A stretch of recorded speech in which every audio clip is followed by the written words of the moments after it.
Living Reinvention.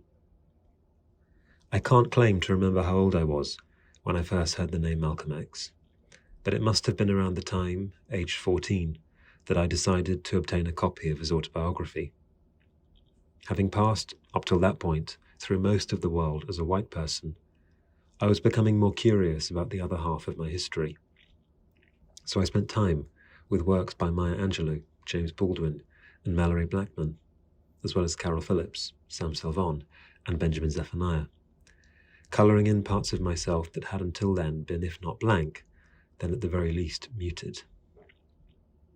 The autobiography of Malcolm X, though, had a particular pull when I came to learn of its existence. It wasn't fiction. It told of a life. The title was simple and short, but the definite article made it authoritative. And the author's name, Malcolm, almost out of place as a given name in the 21st century. X, a letter, one of the simplest to write, that also works as a kiss or in a mathematical expression, to cross a possibility out or to mark the right spot. I didn't go in search of the book because I wanted an education in the black struggle in the United States, although I must have realised that I would learn some facts about it and be presented with a particular interpretation. Nor did I expect the book to offer me answers as to how to live.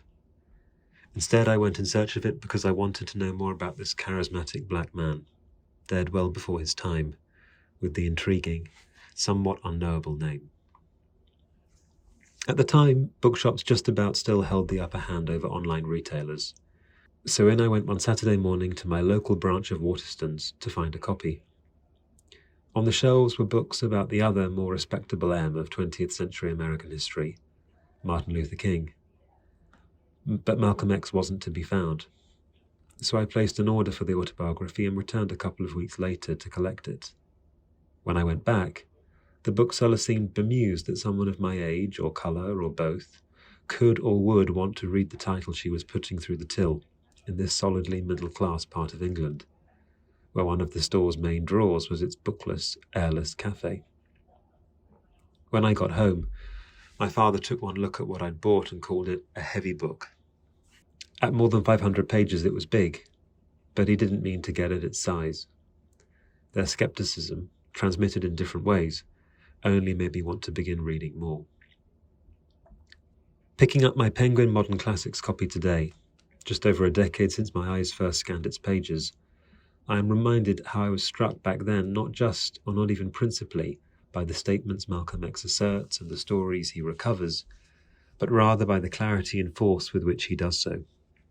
Even as they wrestle with difficult memories or advance complex ideas, his sentences are spare. Many of them are grammatically simple, spurning excess description and long words. They seem to be nearly always at odds, he observes of his mother and father in Nightmare, the opening chapter. Sometimes my father would beat her. It might have had something to do with the fact that my mother had a pretty good education. For an unashamedly political testimony, the book is also knowingly funny, as when Malcolm X describes dodging military induction by donning a wild zoot suit and fashioning his hair into a reddish bush of conch. He recalls dryly, "The stony-faced rest of them looked as if they were ready to sign up to go off killing somebody. They would have liked to start with me." In these and other moments, style is not at odds with, or seeking to get one over on, or playing second fiddle to, substance. The two are equals. The autobiography is revealing as much for what it does not tell the reader or dwell on, as for that which it does. This is the result both of Malcolm X's own evasions and the subtle shapings made by co-writer Alex Haley, as the historian Manning Marable has noted. For me, 100 years after the birth of Malcolm Little, his big book's relevance to our time lies in part in the space between what it shares and what it conceals. When do we really know or tell, or want to know or tell, the full story about anything? And is it our right to know?